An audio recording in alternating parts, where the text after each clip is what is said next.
ജോക്കുട്ട, എനിക്ക് ജീവിതത്തിൽ ഇനി ഒരിക്കലും മറക്കാനാവാത്ത നിമിഷങ്ങളാണ് കടന്നുപോയത്. ജോക്കുട്ടനോളം എന്നെ ഇത്രയും സ്നേഹിച്ച വ്യക്തി വേറെ ആരും ഉണ്ടാവില്ല. ഞാനൊന്നും പ്രതീക്ഷിച്ചല്ല മാമിനെ സ്നേഹിച്ചത്. മാം എപ്പോഴും എൻ്റെ കൂടെ ഉണ്ടായിരിക്കണമെന്ന് മാത്രമേ ഞാൻ ആഗ്രഹിച്ചിട്ടുള്ളൂ.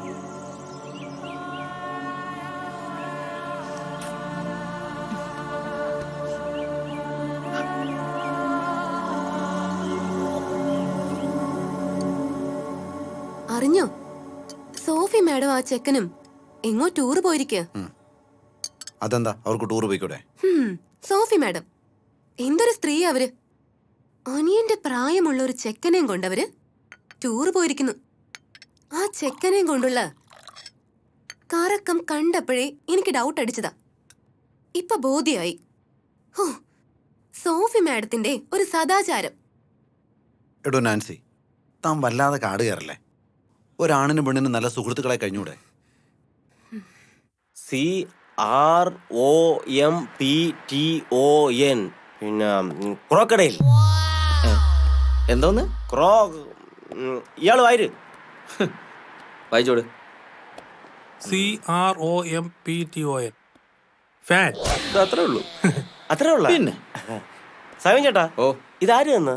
എടാ, നമ്മുടെ മേനോൻ ചേട്ടനും കുടുംബവും UK തിരിച്ചു പോകാൻ നേരത്ത് അവരെനിക്ക് തന്ന. ആ, ഇതെന്താ കംപ്ലൈന്റ്? എന്താ? ഒരു ചെറിയ കംപ്ലൈന്റാ, കറങ്ങുന്നില്ല. പിന്നെ ബാക്കിയുള്ള ഫാനൊക്കെ എന്തോന്ന് പറക്കുവോ? ഞാനിതൊന്ന് കുത്തി ആ, നോക്കാം. നോക്ക്. അയ്യോ, നന്നായി. ഫ്ലാറ്റിലുള്ള കംപ്ലീറ്റ് ആൾക്കാരടുത്തും പറ മെഴുതിരി വാങ്ങിച്ചു വയ്ക്കാൻ. 2 ദിവസത്തേക്ക് ഇനി കറണ്ട് കാണൂല. ഒന്ന് പോടാ. അല്ല, കൈയെടുത്ത് മാറ്റണം. എന്റെ കൈ. അല്ല സൈമൻ ചേട്ടാ, നമ്മുടെ സോഫി മാഡവും ജോയും ടൂർ പോയിട്ട് കുറെ ദിവസം ആയല്ലോ. എടാ തോമാച്ച, ഒരാണും പെണ്ണും 2-3 ദിവസം മാറിയെന്ന് കരുതി ആകാശമൊന്നും ഇടിഞ്ഞു വീഴാൻ പോകുന്നില്ല. അവരെ സൂക്ഷിക്കാനേ അവർക്കറിയാം. നീ വെപ്രാളപ്പെടണ്ട, പോയി മോട്ടർ അടിക്കടാ പോ. ശാപം. വെറുതെ. അല്ലേലും മറ്റുള്ളവരുടെ കാര്യം തിരക്കാൻ ഭയങ്കര ഉത്സാഹമാണ്. സ്വന്തം ജോലി ചെയ്യത്തൂല. അല്ല സൈമൻ ചേട്ടാ, സോഫി മേഡം ജോയിൻ പോയിട്ട് രണ്ടും കണക്ക് തന്നെ. മനുഷ്യനെ നാണം കെടുത്തി അടങ്ങത്തോളാം. എന്നാലും അവരിപ്പോ എവിടെ പോയതായിരിക്കും? എല്ലാം ബെസ്റ്റാ. മാം ഇവിടെ നിർത്തിയാൽ മതി, ഞാൻ ഇറങ്ങിക്കോളാം. ഹായ്. ഹായ്.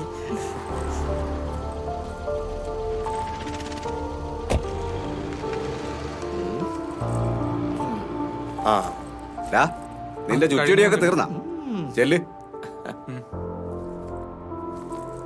ചെല്ല്, ക്ഷീണം കാണും. ഡാടാ.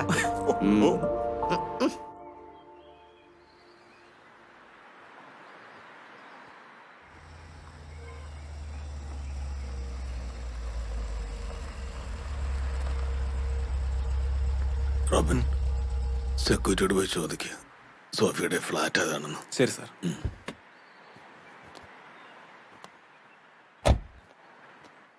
ചേട്ടാ, ഈ സോഫി മാമിന്റെ ഫ്ലാറ്റ് ഏതാ? 121. എന്താ കാര്യം? എന്റെ സാറിന് മാമിനെ ഒന്ന് കാണാനായിരുന്നു. ഈ രജിസ്റ്ററിൽ ഡീറ്റെയിൽസ് എല്ലാം എഴുതണേ, പേരും എവിടെന്നാ വരുന്നതെന്നൊക്കെ. ദാ. ശരി. ആ.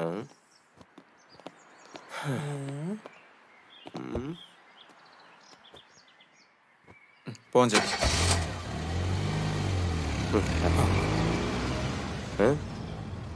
ആരായിരിക്കും? ആ. ആ.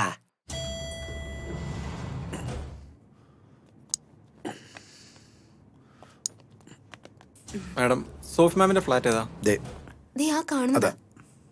Thank you.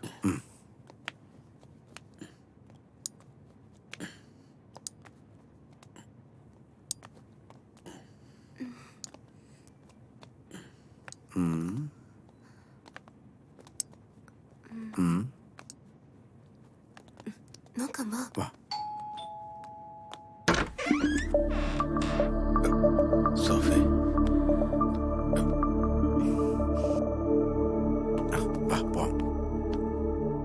അരുൺ, നിങ്ങളോട് എനിക്ക് സ്നേഹമുണ്ടെന്ന് വെച്ച് നിങ്ങളുടെ രീതികളോടൊക്കെ പൊരുത്തപ്പെടാൻ എനിക്കാവില്ല. അതാ ഞാൻ നിങ്ങളെ ഒഴിവാക്കിയത്. സോഫി, തന്റെ സ്നേഹവും സാമീപ്യവും ഇപ്പൊ എനിക്ക് ആവശ്യമുണ്ട്.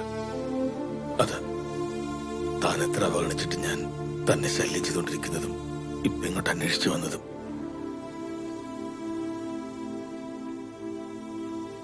താൻ എന്നെ ഉപേക്ഷിക്കരുത്.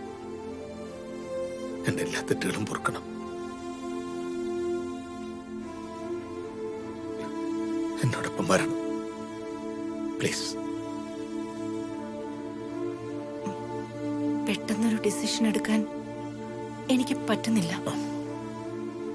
പിന്നെ നിങ്ങളുടെ ആ പഴയ ഹാബിറ്റുകൾ വീണ്ടും തുടങ്ങിയ നോ എന്നേക്കുമായി ഞാൻ ഇട്ടിട്ട് പോവും. നോ സോഫി, ഞാൻ ഒരിക്കലും ഇനി അത്തരം തെറ്റുകൾ ആവർത്തിക്കില്ല. എന്നാ അരുണി ജ്യൂസ് കഴിക്കേ.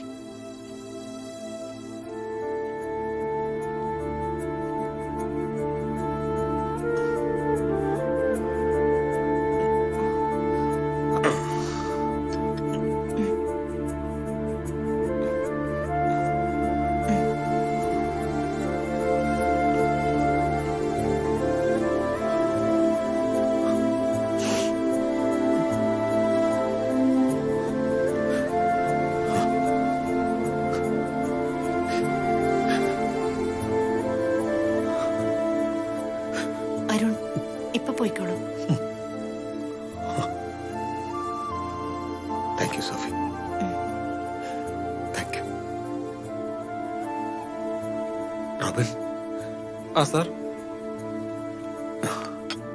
വരൂ സാർ. ഇപ്പുറത്ത്. ഓക്കെ.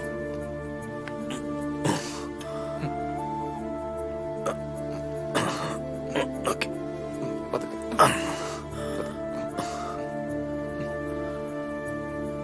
By Sophie. ബൈ.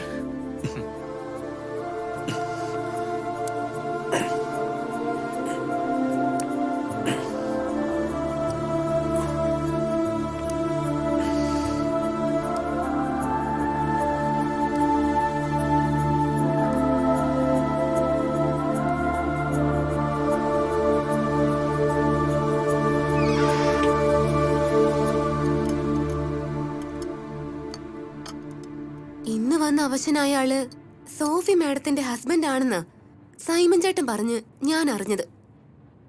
ഹോ, എന്നാലും ഈ സ്ത്രീയുടെ ഒരു കാര്യേ, ഹോ, രോഗിയായ ഹസ്ബൻഡിനെ ഉപേക്ഷിച്ച് ഇവിടെ വന്നിട്ട് ഒരു കൊച്ചു പയ്യനെയും കൊണ്ട് ഊര് ചുറ്റുന്നു. അവനുമായി സല്ലപിച്ച് രസിക്കുന്നു. ഓ, വല്ലാത്ത മനക്കെട്ട് തന്നെയാണേ.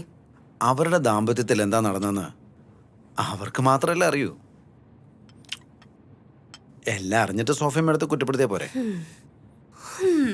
അല്ലേലും എനിക്കറിയാം സോഫി മാഡത്തിനെ കുറ്റപ്പെടുത്തുന്നത് ജിനുവിന് ഇഷ്ടമല്ലെന്ന്. ഒരു സുന്ദരി കോത വന്നിരിക്കുന്നു.